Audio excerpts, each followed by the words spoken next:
when the client becomes agitated, grabs the bottle of saline solution that the nurse is using to perform the irrigation and throws the bottle at the nurse. The nurse immediately calls for assistance. What action should the nurse take after the UAP arrives? Something that the nurse needs to do once help comes in the form of the UAP. So, think of those things that you remember before on your lecture on restraints, and think of the things to consider when you're using a restraint. And take a look at the data. Find if there's something on the data that will help you make that decision.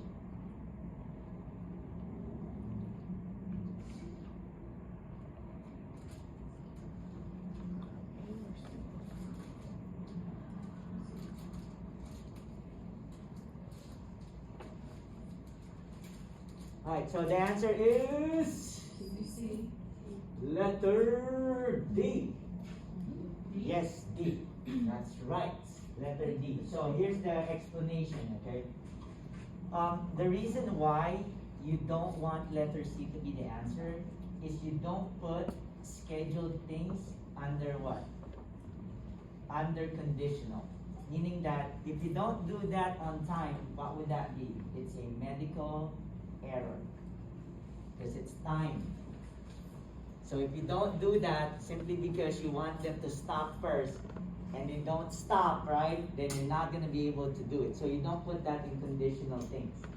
Especially medication, you cannot put medication administration on conditional things. Why? It's going to become a medication error, and that's an incident report. So C is not a good answer to put it conditional. Now, why not A? Of course, the UAP can do that. Okay? Very important to know. Here's what I want you guys to also remember. When it comes to caring for your client, if something is happening to your client, do not pick an answer that the licensed nurse leaves. Don't pick that. That's the wrong answer. That's one of the worst answers you can pick. That the licensed nurse leaves and asks for help, or get something or find someone. No. As a charge nurse responsible to the patient, you always stay there. You stay there. Why? Because you need to assess your patient. You shout, you scream, anything that you can do to call for help without leaving the client. Okay? Now, why is actually B the answer? The patient is a danger to self and others. You can actually apply a restraint without even an order. No order at all, as long as the patient is a danger to self and others. Here's the thing though. You have to get an order though within an hour of applying the restraint. So within that hour that you apply the restraint, you need to get an order, because if you're not able to get the order, you have to remove it. But you can apply a restraint without an order as long as the patient is a danger to self and others. What actually in the data proves that the patient is a danger to others? Throwing. Throwing bottle. Someone's gonna get hurt. So say you do that and you don't get the order for the restraint. You have to and you remove release it, okay, and then they grab something else. You put it back You on. put it back on. So you can do just that. keep doing that over and over. There's no As time long limit as in between. as long as it doesn't last more than an hour. You can do that actually. Yep. Because the rule is. So every 50 minutes, let it go. Yeah. That's true. Something because, like that, every 50 because minutes? actually in reality 55? when it comes to applying a restraint, you're supposed to release the restraint. So there's no, what I was kind of meaning is there's no time in between from the first restraint to the last one. Just if there's As still long as you being- follow the rule that as soon as the hour comes in and you don't have an order, you need to remove it. Yeah, that's it. The thing though is, if you have an order though for restraint, you They need to have to make sure sign you it, though. renew it every what? 24 Every hours. 24 hours. That's it. And then don't they have to sign it too? If they Yeah, have the an order? doctor signs Well, it. what as if, much as okay, when you're possible. saying an order, is it, if they're doing a verbal, they have to actually sign it, No. or? As long as they gave an order, I'm the doctor. Okay, make sure that you restrain the patient because of danger to self and others. Use a, let's say, hand mitten or a wrist restraint. even if I don't sign it, that's okay. That it can be carried out. But as a doctor, I need to go to that facility and sign it within what? The 24 4 hours. hours. That's what I was saying. Okay. It's like this, yeah. Okay, so don't forget that, okay? Very important to know on restraint. Here's another one. At 3 a.m., the nurse is making rounds. The nurse finds an Alzheimer's patient. In this question, the diagnosis of Alzheimer's is very important in finding your answer. It's very relevant in finding the answer. Okay, you need to put into consideration that your patient has Alzheimer's. Disease climbing over the side rail of his bed. The nurse rushes to the client and assists him back into bed. Which action should the nurse take first to ensure client's safety? So, when it comes to restraint in the word first, and you don't see anything that is an assessment, what should come to mind? An alternative first before using a what? A restraint. So why did I say that? Why is the diagnosis of Alzheimer's actually important? Because for an Alzheimer's patient, they're not what? They're not there. Climbing up the bed is actually part of what? The disease process. So with that said, what's the answer here? Letter? Letter A. Asking the nursing assistant to stay with the client. 1-to-1. 1-to-1 care. Okay? Anyone else with a different idea? Anything else? What do you think? What do you think is another option here? No, because why? We always think of, as long as the patient is not a danger to self and others, restraint is what? The last option. And medication. That's the last option, right? So there are two restraints, right? There's a physical restraint and there's a chemical restraint. Which one do you use first? Chemical or physical? Physical. Physical first before chemical. Chemical is the dangerous one. That's the last one you really have to use. Okay? Alright, so don't forget that, okay? So the answer here is what? Asking the UAP to stay with the client. 1-to-1. Safety issue. Very good. Alright, so here it is. A restraint. A restraint is something that is used as a last resort, okay? Because it does require an actual reason or diagnosis behind the use of it. Without it, you can't use it. Unless the patient is a danger to self and others. Okay, now, there are certain restraints that are called safety reminder devices. They're not considered restraints. Like what? Bed alarm, chair alarm. They're actually alarms just to what? To remind you if the patient is doing something. So let's say, for example, a patient who is at risk for fall, you don't actually use a restraint. You actually use a what? A device. A bed alarm or a chair alarm to tell you that, hey, they're trying to get up. Go ahead and check your client. Right? But you don't restrain them simply because they're at risk for fall. Okay? The other thing, you have to use the least restrictive restraint first. So what does that mean?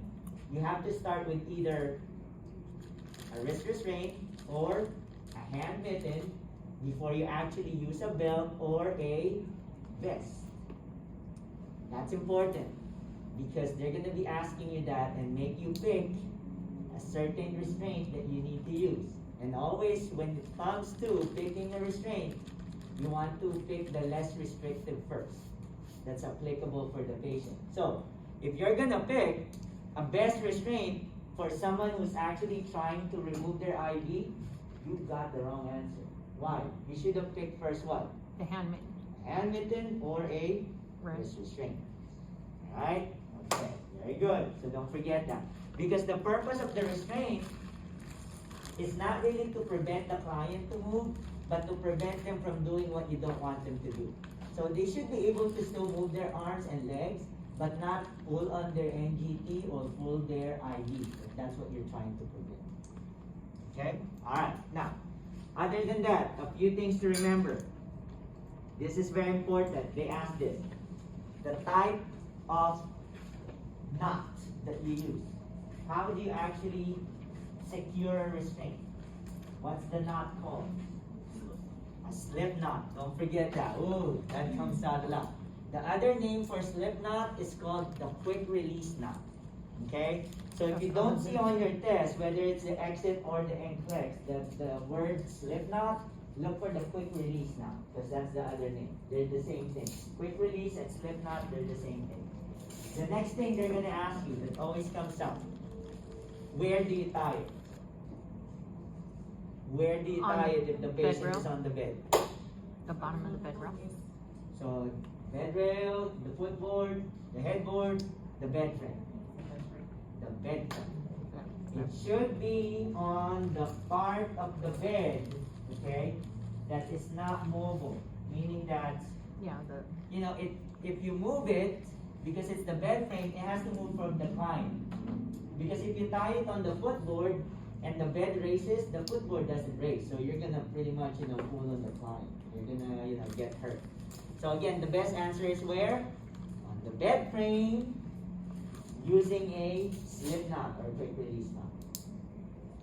Okay? It has to be the part of the bed that moves with the client. So they don't end up getting hurt. Okay? The next thing that they will ask you, very important, especially on your, you know, the question and NCLEX, the assessment. What is the most important assessment? They're gonna ask that in regards to your restraint. Let's say, for example, I have a wrist restraint, and you're gonna assess me. What is the most important assessment you're gonna do? Correct. The answer is neurovascular. Look for that answer. When you see that, okay? When you see that question on your NCLEX, the answer is neurovascular check. When you say neurovascular check, that includes everything. That includes circulation. Okay, now, I'm going to tell you guys now. On your NCLEX and on your exit, there are questions known as hotspots. Okay, so what does that mean? They're going to give you a picture and they're going to ask you to mark something based on that picture, based on what assessment you're going to do. Okay, so let's say, for example, I have a wrist restraint here, and I'm going to do a neurovascular check. Where are you going to do your neurovascular check? If you're going to mark it. This is the picture, this is my arm, the restraint is right here. Where on this arm is it that you're going to mark for neurovascular check? It's going to be the what? The hand or the fingers, right? Why? Because you want to check the part of the body after the restraint, not before. Because circulation becomes a problem on the part of the body after the restraint because it gets tied here. Everything else here, good circulation. The one that's not going to have circulation is the hand. Very important. When they ask a hand spot, you know where to mark it. Okay? You gotta remember. Okay, now, if I'm going to do a neurovascular check, that's another thing they're going to ask you. What is included there? Give me things that you assess on a neurovascular check. They're going to ask you that. Assessments for neurovascular. What are some of the things you assess? color. Capillary refill. What's our value for capillary refill so that we know the patient is okay? Less than 3 seconds. It has to be less than 3 seconds. Anything longer than that would be poor circulation. Okay, how do we check for capillary refill? Apply pressure to the tip of the fingers. It turns white. Let go. How long does it take before it turns pink? It has to be less than 3 seconds. Capillary refill. Very good. What else is part of neurovascular check? What? Skin turgor, that's more of hydration, so we'll talk about that. But other than that, neurovascular check, it's very important. You know, actually one of the things that my students told me last week when they took the NCLEX, they were actually asking them to mark the location of pulses, the different pulses in the body. So the radial. So they were actually asking that as a hotspot question on the NCLEX itself. And they do that also on your exit. So, what else do we check? The radial. Pulse, right? So, if I'm going to do a neurovascular check, what pulse am I going to check? It's a what? The radial pulse, right? Not the brachial, but you're gonna do the what? The radial, something that is distal, okay? And you wanna make sure that the pulse should say what? Palpable. Because if there's bad circulation, the description is what? Rapid, weak, and tready. Do not forget that. They always use that term. The term rapid, weak, and tready means poor circulation. Because that's a bad pulse. You don't want the pulse to be rapid, weak, and tready. You want it to be what? Palpable. That's the description. Okay? What else? Other than pulse. The color. What else? The temperature. Okay? That's important. Plus, there should be the absence of pain. Why? Because pain in the distal part of the body means also what? Poor circulation. Okay, now I want you to remember that because there's a question on your exit that also gets asked on the NCLEX about compartment syndrome. Okay, and compartment syndrome has a close relationship on restraints. Why? Restraints actually prevents circulation. And if circulation is not good, one of the most common manifestation is what? Pain. Pain that won't go away. And that's what patient experiences also when they have compartment syndrome and they have a cast. That's the most common manifestation of bad circulation. They have this pain that won't go away no matter what you do. Okay, so for that situation, check the patient also if they have pain. Because if they have pain and it won't go away, that's also part of the neurovascular check, meaning they have poor circulation. Okay, very important, don't forget that. Okay. Alright. Other than that, the restraint has to be removed at least every 30 minutes to an hour. More frequent though for kids, it's 15 minutes to 30 minutes for kids. And when you remove it though, you remove it what? One at a time. You don't remove both restraints at the same time. You have to remove it one at a time. And you also need to do your neurovascular check every 30 minutes to an hour for adults and every 15 minutes to 30 minutes for children. You have to do that. That's part of what you need to do when you're using a restraint. Okay? Because if you don't, then you're not capable of managing a restraint, you have to remove it. You can't keep that on your expositor. Okay? Alright. So here's an example of a wrist restraint. Here's an example of a hand mitten. These are the most simple and less restrictive ones that you really want to pick first. This is an elbow restraint. This is the most common restraint used in children and in infants.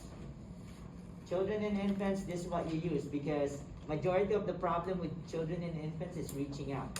And the elbow restraints prevent them from bending the elbow so they can't reach out.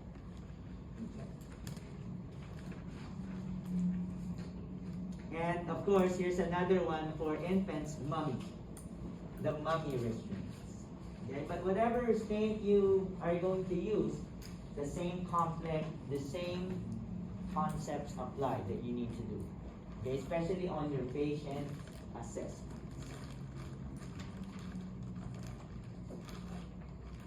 Alright, let's take a look. We're almost done with restraint. This is the last thing so that everyone remembers what's the right answer. The nursing student arrives at the clinical nursing unit and presents a plan of care for the assigned client to the nursing instructor. The assigned client requires the use of a hand or mitten restraint because she has been pulling on his endotracheal tube. Which interventions requires the nurse to do revision? So when that is the question, meaning we're looking for plan of care that is what? Wrong. That needs to be revised, that needs to be changed. So look at the option and look for things that you know that is wrong and needs to be revised. And then I'll add some more things to remember about restraints. Okay, let's answer it together. Letter A. Ensuring the restraint straps are attached to the bed frame. Does that need revision? No, so we won't pick that. Because that's correct, right? No need for revision. It really needs to be tied to the bed frame. Make sure that one finger can be inserted on the restraint. That No. requires revision, right? Because we need to It's make sure two. that we can fit what? 2. If it's only 1, that's too tight. If you can fit 3, that's what? Too loose. 2. So that requires revision. That's what we will pick. B is one of them. Okay. How about C? Using a quick release knot. Do we actually need revision on that? No. That's right, right? No need for revision. Checking for renewal of the physician's prescription for the restraint. Yes. That is something that we don't pick also because what? That's correct. That doesn't require revision. Because we need to renew the order every 24 hours. So that doesn't require revision. Checking skin integrity. Neurovascular check, 1 to 2 hours. Wrong. That requires revision because 2 hours 30 is to an too hour. long. So they will pick that one too, right? So it's B and E. How about F? Did that need revision? Yes. 2 hours is also too long. So what are the answers that needs revision or changing? B, B, and E, F. and F. There you go. Very good. B, E, and F. Because again, the question is asking for things that needs to get changed. Okay? Alright, very good. Ooh, don't forget those things, guys, because they do come out a lot. Okay, next one. This is also a big part on your NCLEX, but this is more of memorization. I want to make sure that you guys remember what are the responsibilities of other members of the healthcare team. It will come up. Okay, so let me give you an example, because this is one of the things that they ask, especially on your exit. You have a patient, post-stroke patient, undergoing rehab and requires coordination and muscle strength of the fingers and hands. Who is the interprofessional team you're gonna ask? Fingers and hands. Occupational Occupational therapy. therapy. Don't forget, very important. Also, That's how they're wait. gonna ask it, okay? Member of the healthcare team that you're gonna ask because you have a postpartum mom that doesn't want to breastfeed and wants information on alternatives to breast milk.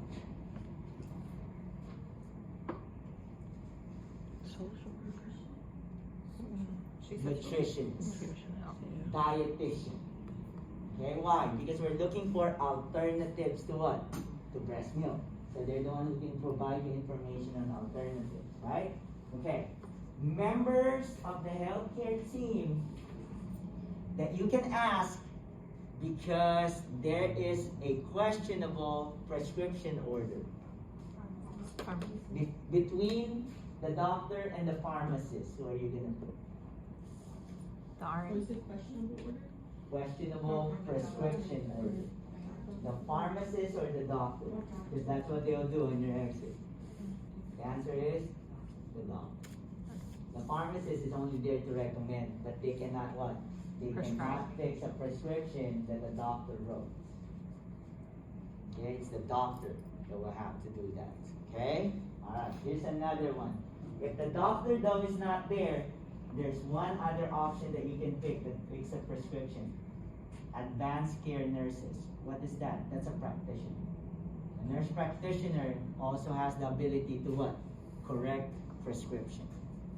Okay, so if the doctor is not part of the list, who are you gonna pick?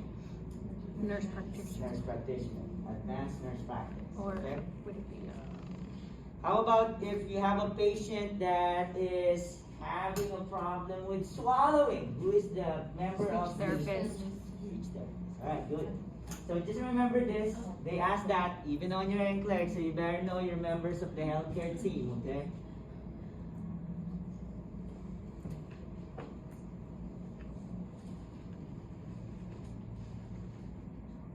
Alright, so here it is. The next thing that we will be discussing, advanced directives. I'm going to tell you now, especially on your exit, there's actually 4 of this question. So it's a good chunk. So you have to know your advanced directives. Let's take a look at this. The nurse is caring for a client who is unconscious and has a living will. The client's family asks if they can make changes to life-saving measures now that the client's in unconscious? Which of the following statements should the nurse make? Now, before we answer that, I want to make sure though that you guys are all aware that when we talk about advanced directives, there are two types of advanced directives. What are the two types of advanced directives? Living will. A living will and a durable power of attorney. Don't forget that. You have to know that because they'll be asking that. Living will and durable power of attorney. They ask that also aloud in their own place on legality. The other thing that you have to remember is advanced directives are made primarily for end-of-life care. What does that mean? If the patient is no longer what? Able to make decisions. They're incapacitated. That's the only time an advanced directive will activate. If the patient remains cognitive and they can make decision, the advanced directives won't work. The patient will still make the decision. Once they become incapacitated, the advanced directives will work.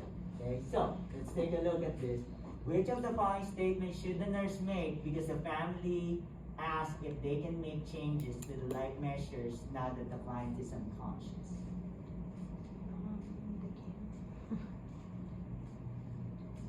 What do you think?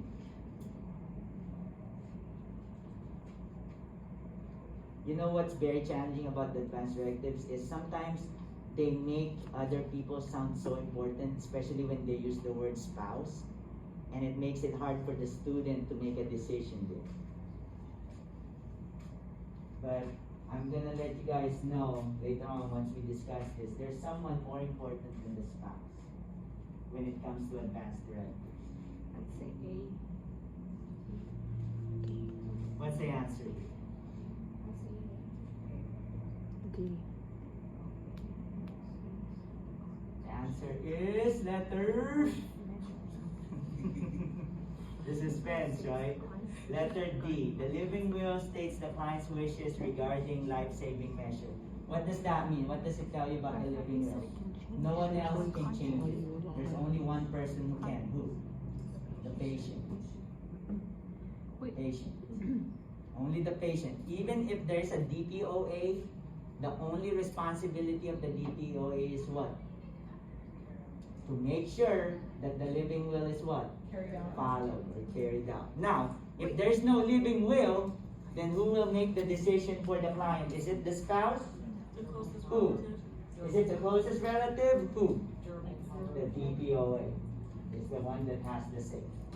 As long as there's no living will. Because if there's a living will, that living will stands. The only one that can change that is who? The patient themselves. But they're unconscious, so. So that's why there's no changing it. You have to carry it out. Because I thought. Yeah. No, I know, but I thought the guy was saying, I thought like when he was telling us that, What would that come? the spouse wanted to change it and it was able to be changed because he no longer, because he's unconscious or something. That's what I took it. He didn't say that they had If there's no will or power of attorney, then the spouse comes in. all the power. No, I thought it was a living will. Remember though, this And is then they came the up, so strict unless rule that's on living will. Only the patient Because that's why can I change. questioned him, I asked him. Only the patient can change it. So yeah, just make sure you remember that. The living will, only the patient can change it. The purpose is because that's a written document, that this is what I want. If you do that, you're actually disrespecting the patient's what? The patient's wishes. Yeah, because we were talking about it, we So had just to him. clarify, with the Mr. one. Montano, Yes. Yeah, so if they have no living will and no power of attorney, the spouse has authority. No, I will correct that. Okay. Only the patient can change. I will correct that. wait, Make sure that you remember that. Only the patient can change it, no one else. No, they don't have it. No, they don't Even have if they any. don't have anything. If they have a living will though. No, my question. No living will at all? No living will, Then why are they no changing? power of attorney. Oh, making decisions. Yes. And then it The goes to the spouse. spouse. That's I right. was like, wait, what? I'm confused. That's right. So no living will, no durable power of attorney. Who's gonna make for the decision for the patient? The spouse. Because there's no one. No living will, no durable power of attorney. But if there's a living will, but no DPOA, right? No one else can also change the living will, only the one, the patient. You really have to carry that. So if there's a living will and there is a deed, then they still can't change it. They still can't change it, because the DPOA's Okay, yeah, responsibility is to okay. make sure that it gets carried out.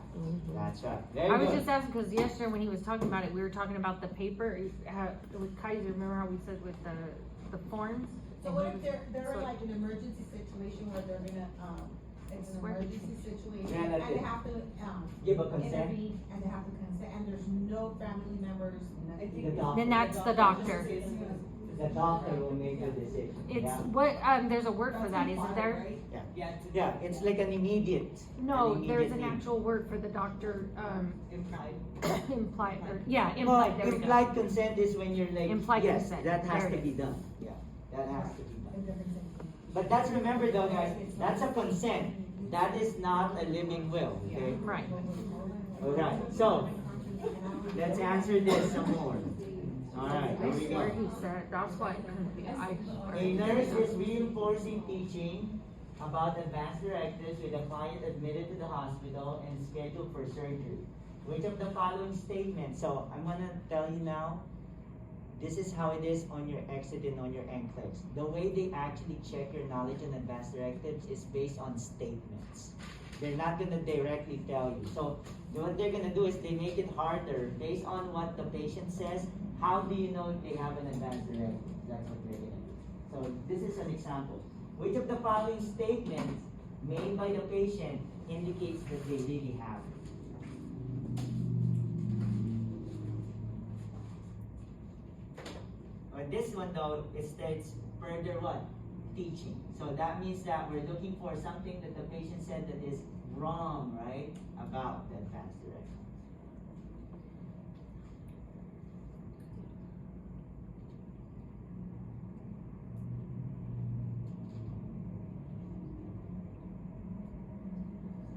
What do you think is wrong? That requires further teaching. Right. Again, children, spouse cannot make any changes as long as there's a what? A living room.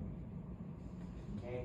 Also, very important, that I want you guys, because sometimes when student hears the word durable power of attorney, sometimes they pick the option that my lawyer should have a copy. Don't pick that when you see that on the NCLEX, because when you're creating an advanced directive, you don't need a lawyer. Which member of the interprofessional healthcare team makes the advanced directive with the patient? Which one? Not the physician. It's the what? notary public. Social worker. That's the right answer. The social worker. There's no need for a lawyer. The physician cannot even be there because the physician and family members cannot be witnesses. The witness is a stranger. It has to be a stranger. Wouldn't it- Why? Isn't it like a notary public? You That don't they've have got to. it- No? You don't. You I thought just they need said- like your social service and a stranger there. The reason why they want the witness to be stranger is so that the patient's decision doesn't get altered. If your family member is the one that's there, he's gonna influence the decision of the patient, right? For sure. If it's a doctor there, and you know there's someone, the doctor will influence the decision. So it's a stranger that becomes the witness. And again, no need for lawyer. You only need a what? Social worker. All right, very good. Okay, so just a few things to remember. Don't forget, there's a living will, there's a DPOA, and there is, okay, there is the need for your social worker. Also, don't forget this is very important. The advanced directives needs to stay in the patient's chart. It doesn't go anywhere. It's not with the lawyer, it's not with the family, it's not with the nurses, it's within the what? The chart. It's within the chart. Okay, so you have to remember that it stays in the chart. Now, very important, I want you guys to remember this specifically for the exit, not for the enclave. DPOA in your exit, they're actually called health proxy. So please don't think that they're different. You see the word health proxy, what they're trying to tell you is that's the DPOA. Okay, just in case, because sometimes student gets confused and I'm like, well, no, I didn't even see your DPOA. You said DPOA. So So that's why I always mention also the DPOA is also called health proxy. Okay, they're also called health proxy. Okay. All right, don't forget. All right, almost there. All right, here's another one though. Another one on chemically impaired coworkers. They've been adding this. Just want to add for NCLEX, the stickers, they're actually adding now on the NCLEX telehealth. Put that in, they're asking about telehealth.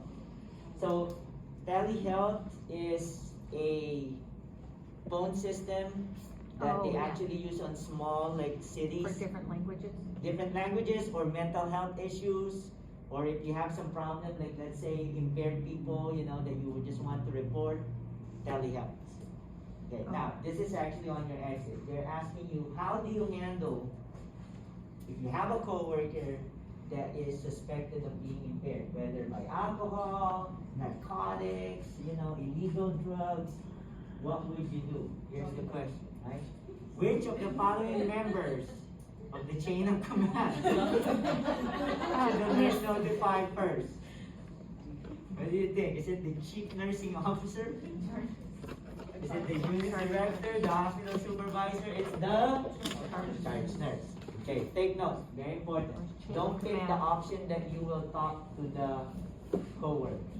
Don't pick that, you shouldn't do that. Why? Because if you do that, you can get in trouble with that coworker, okay? The only time that you talk to a coworker is not because of impairment, because of what? Teaching in services.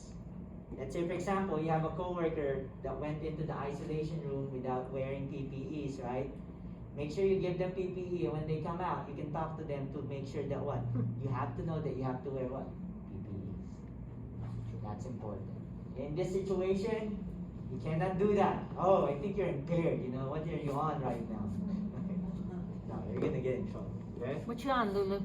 Yeah, no, uh-oh. That, Dang. Sure. you got that, what were you always saying? Here you guys. Alright, let's take a look. A staff nurse suspects the newly licensed nurse is chemically impaired. Which of the following actions should the staff nurse take?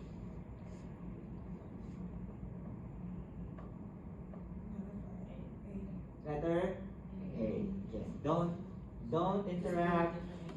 Don't like encounter, right? Report to the charge nurse. Very good. That's the right answer. Don't forget that, okay? Alright. Let's see, we already discussed impaired coworkers. Alright, next. There are two concepts that they're going to be challenging you on, autonomy and the concept of an advocacy. So don't forget, you need to remember what does an autonomy mean, you know, when you're promoting autonomy. Let's take a look at this. A nurse on an inpatient mental health unit is caring for a group of clients. Which of the following action by the nurse demonstrates ethical concept of autonomy? That's important. You know, there's a lot of this stuff even in your boards now, because a lot of times nurses miss this, you know. The patient is autonomous. That I am an advocate for the patient. I need to know that. So based on autonomy, which one do you think is the one that is promoting autonomy?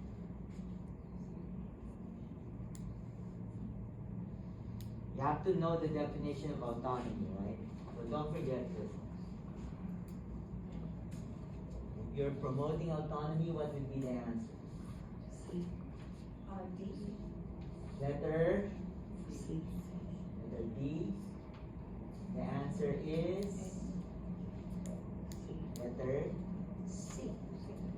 Autonomy. Why? When you say autonomy, they have the ability to make decisions on their care. Right? On their care. I'm autonomous. If I want to refuse the meds, I can refuse it. Right? As long as you offer it to me, but if I still refuse it, I'm autonomous. I can make decisions. If I want to leave this place, I can leave it, right? I'll sign an AMA. I'm autonomous. So, meaning that they are able to make decisions on their care. Don't forget that, okay? Because that's what they're going to ask you, an example. Now, the other one they're going to ask you is this, especially on your exit. You don't see this much on NCLEX. This one. Exit, yes, you have to remember this. Demonstrate advocacy. Okay, so let's say, the nurse is caring for the client that immediately needs surgery. The client says, I need a rotten egg under my operating table for surgery to be successful. The doctor said no, because this is infection control. What action by the nurse demonstrates that you are an advocate of the patient? Advocacy.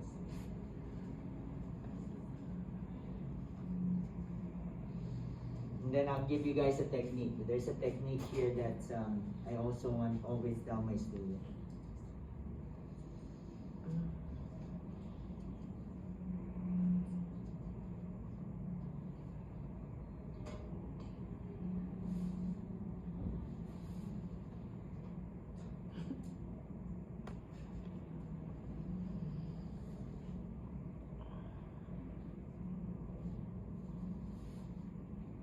Alright, so what's the answer, guys? Letter? So quiet. We're all like, C? Alright, so yeah, so the answer is C. You're correct. You're correct. Be confident. That's an important thing when you're testing. Be confident in your answer. That's right. The answer is letter C. Advocacy means that there are going to be situations wherein the decision might not be really good, but you have to support what? The decision of the client. You have to support it. Here's a rule, especially for your exit. Do not pick options where you're asking the family members to do it. That's not good. That is not a good option. The only time, even like translator, there's a question on how do you handle a patient that English is a second language. Do not even use a family as a translator. Okay, why? Because you don't know what the family is really translating. In that situation, you're going to need to use really a translator that works for the hospital. Okay? Same situation for anything else. Don't ask the family to do it. Why? The rationale is not their responsibility to do it. As a nurse, you need to find a solution. And the patient may not want them to know Correct. everything. Correct, right? So as a nurse, you need to find a solution, and you're the one who has to find the answer to that problem. So do not pick options, especially also for NCLEX that applies. Don't pick an option wherein you're asking the family to do things. That's not good, because again, it's your responsibility as a nurse. Okay, so the answer here is letter C. B, oh my gosh, right? Tell the patient that it's not permitted, you're gonna ruin his day. Then the other one, place the egg and then remove it. Oh man, you just tricked your patient, right? Not good. Alright, here it is. I put it under. Oh, he's asleep now. Let's go ahead and take the egg. Alright, so don't forget that, okay? So it's right there, the definition. Just remember it, okay? Alright, the next thing, just to remember, this is also on the NCLEX. They've been asking question now, also on your exit, diseases that are reportable. What do I mean by reportable? Things that if you see that on the patient, you have to contact the state or the CDC. So they ask you that, okay? So don't forget that, okay? So just remember what's on the list, you're good already. Just remember what's on the list. These are the most common things. As you can see, STD. You know the ones that's not here is actually scabies, and scabies is a reportable disease. It is, because it's actually poor hygiene. That's really bad if you have a patient, and they develop scabies in your place. That means you can have an outbreak of scabies. Okay? So don't forget, just memorization, okay? Don't forget what's on the list. TB, another one right there.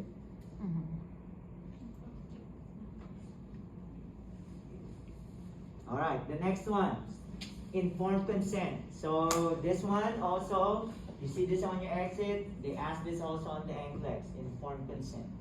When we say informed consents are used for special procedures or treatment that is what? Invasive. Or can actually cause harm. Let me give you an example. Here's the usual example. CT scan versus CT scan with contrast. Which one requires an informed consent? The one with contrast. Why? The one with Because you're getting contrast injected with can something. actually cause harm. Okay, toxicity. But if it doesn't say with contrast, that doesn't require what? An informed consent. Okay, so here's the thing. Another thing that they will ask you, especially on your exit, is things that the patient says, okay, that tells you that they really have an informed consent. Now, before we discuss that, as a nurse, the nurse is not responsible for completing the informed consent. Who completes it? The doctor. The doctor. The nurse is only there to witness. The nurse is only there to check and verify to make sure that there's an informed consent. But the nurse doesn't discuss that with the patient. It is who? The doctor. Okay, so let's take a look. The nurse is staying for a client and wants to verify if an informed consent was made by the doctor with the client. What statement by the client would tell the nurse that there is really an informed consent? Something that the patient needs, that the patient said, that would tell me as a nurse, oh yeah, you're right. An informed consent was actually done.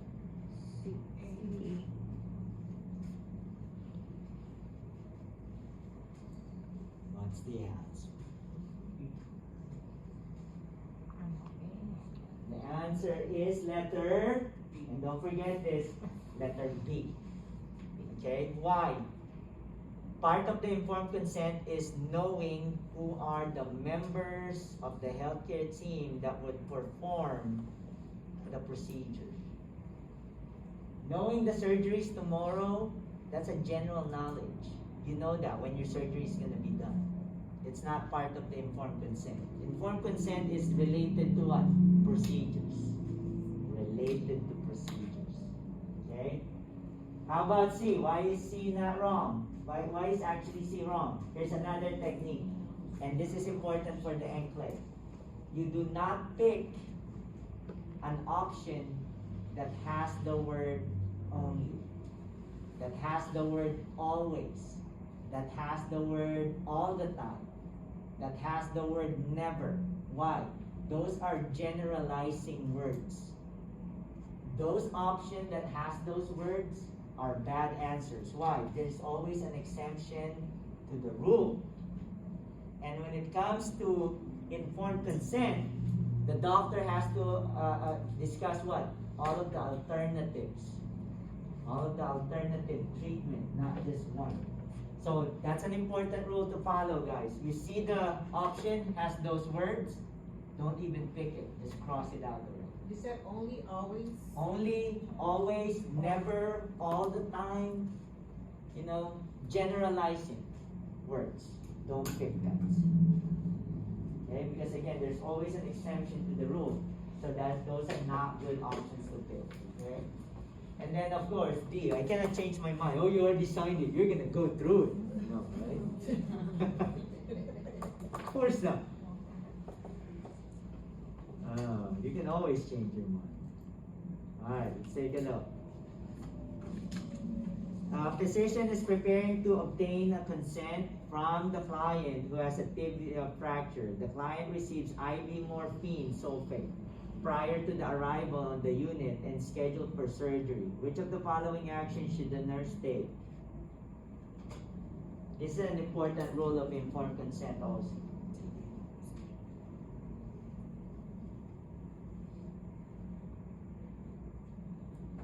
D. What's the answer? D. The answer is A. Very good. Alright? Yes. Another rule about informed consent. Patients who are impaired cannot sign an informed Yeah, consent. that's what I What's the thought. impairment here?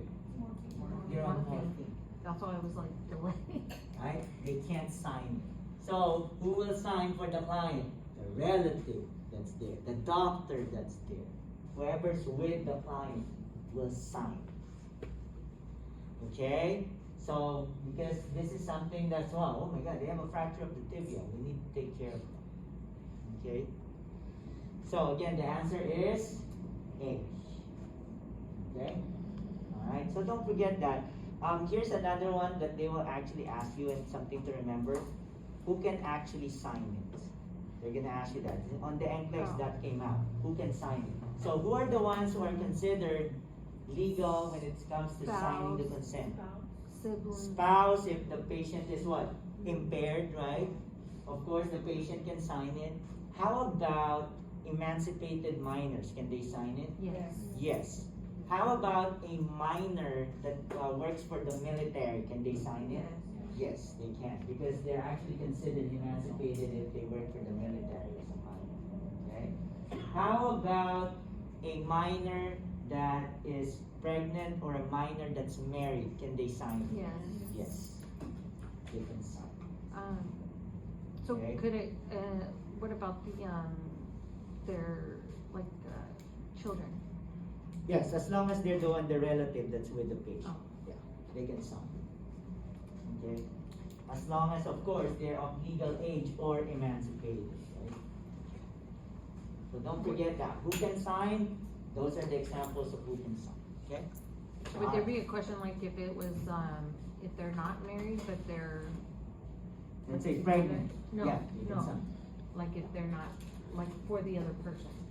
They're not married, but they're together, or? Oh yeah, whoever's with the patient. Oh, Oh, yeah. whoever is. Yeah, the one that's with the patient, they can sign. If that's not the case, the doctor will actually sign. Yeah. Alright, next. The nurse is checking informed consent for a client who is scheduled for a total hip arthroplasty. Which of the following statements again should the nurse include as part of informed consent? Something again that you have to remember about informed consent. This is important, that's why I kept repeating the question, especially for those who are going to take the exit.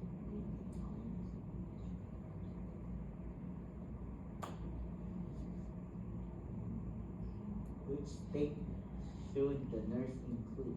What do you think, guys? Letter A. Your provider will discuss other options. That's correct.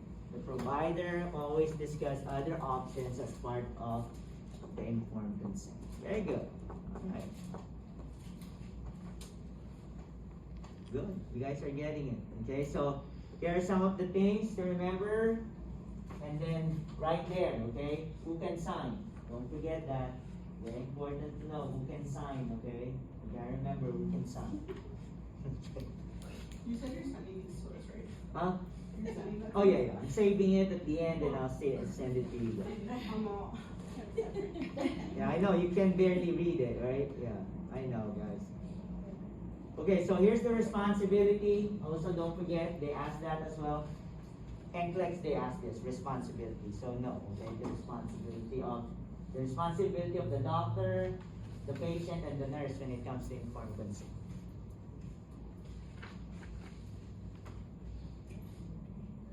Okay, and the other thing that they will ask, especially on your exit, which are the ones that needs an informed consent?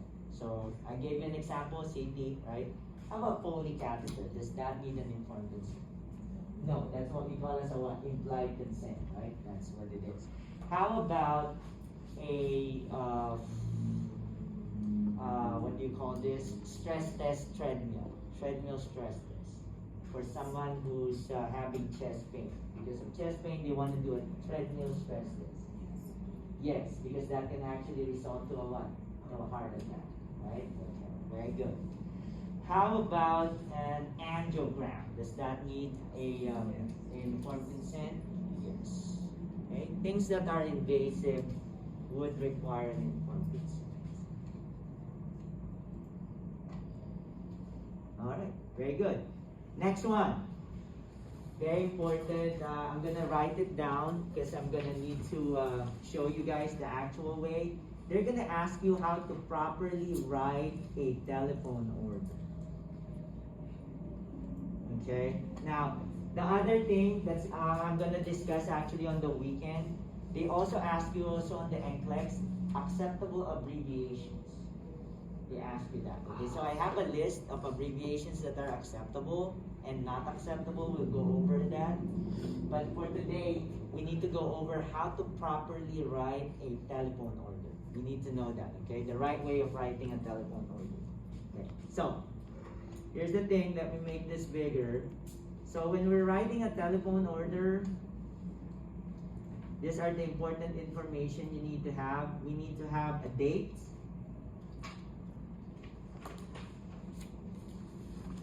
Okay.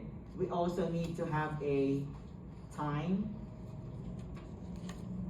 Okay. And we need to have the what? First off, we start with the prescription. What's the first thing on the line? Medication name. We need to have a medication name, right? Let's say Lasix. What's next after that? What's the next thing? The dose. 20 milligrams. What else? Frequency before that. There's another one first. The dose form. What do I mean by dose form? Is it a capsule? Is it a tablet? Is it a syrup? Is it an elixir, right? Yeah, somebody said route. Tablet, right? What else? What's next now? The route. What's the route? Either it's IV, PO, or IM, right? PO. What else? What else is missing? How often? So what? Daily, BID, PID, right? What else is missing? For how long? If there's a duration, right? If it's not for a long period of time, you need to have for how long? 10 days, 5 days, right? Now, that's only if there is a limit. But if there's no limit, after this, the only thing that's missing is what? Indication. So what do I mean by indication? What is it for? Okay?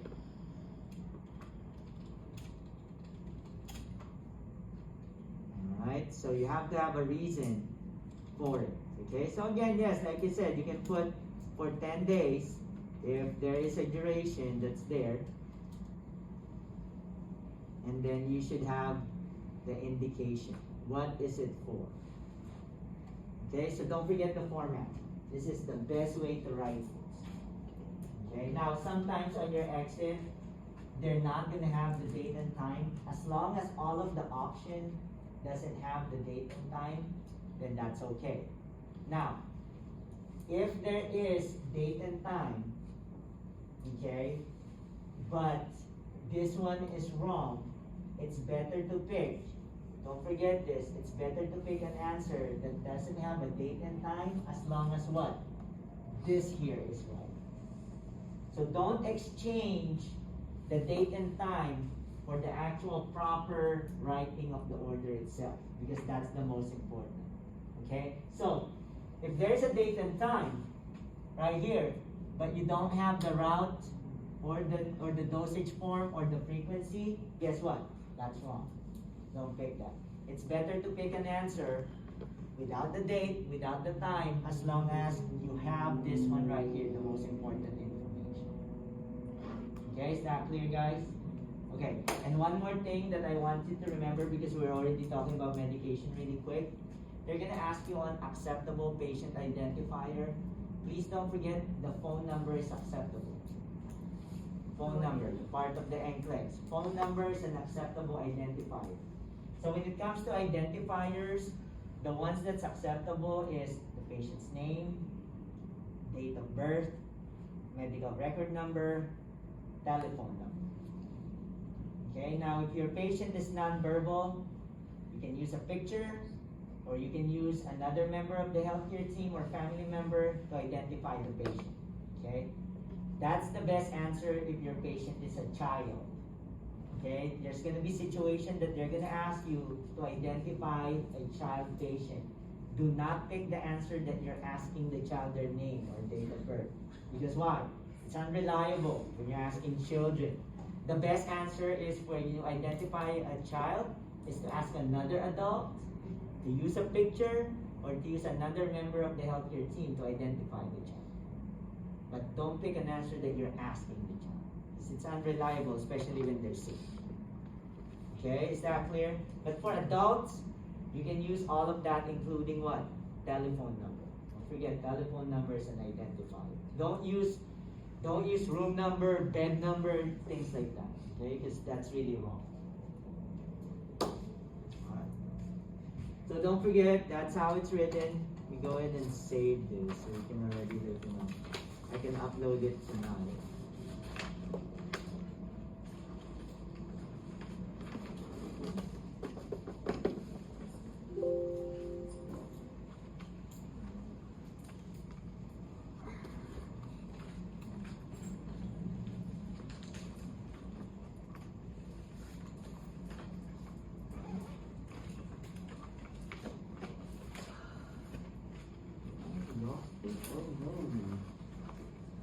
Not good, no game.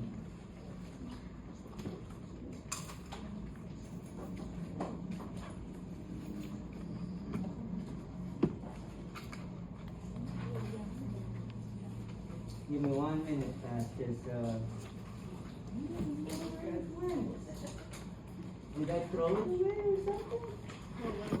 Oh, I tried it.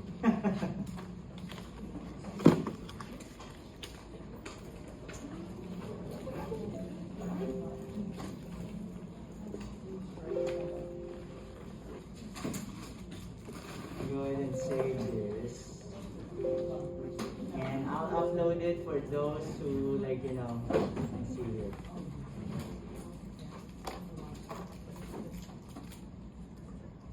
Okay. Let me see. Okay, so we'll stop there because you know what, let's just finish it. One more topic.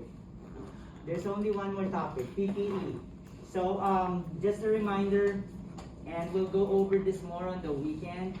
They're gonna be asking you on PPEs. Just don't forget, one of the things they'll ask you on PPE is sequence, okay? Let me just give you the answer. The sequence of putting it on. When you put on PPE, the first thing you put on is the gown. The next one is the mask. The next one is the goggle. And the last one is the gloves. When you're removing the PPE, the way you remove it is the gloves comes off first, unless the gown tie is in the front. If the gown tie is in the front, they added that to the question because they want you to remember to untie it first before you remove the what? The gloves. But if it doesn't say that, the first thing you remove is the what? The gloves. The next thing is the what? The goggles. And then the gown. And then the last thing you remove is the mask. Okay, the other thing. They will be giving you mask, goggles, gown, gloves, and they're gonna ask you what is the most important PPE to wear for a patient that has contact precaution. If they're on contact precaution, they're gonna ask you pick. Which one are you gonna wear? Mask, goggle, gown, or gloves? What would you pick? Gloves. The answer is gloves. The gloves are the most important PPE for contact. For anything that's droplet and airborne, it's the what? The mask. Okay? Just in case that comes up. Okay? Because that's gonna be there. So anything contact, the most important is the gloves. If the gloves is not there, the next best answer is the what? The gown. Okay? Don't forget that, alright?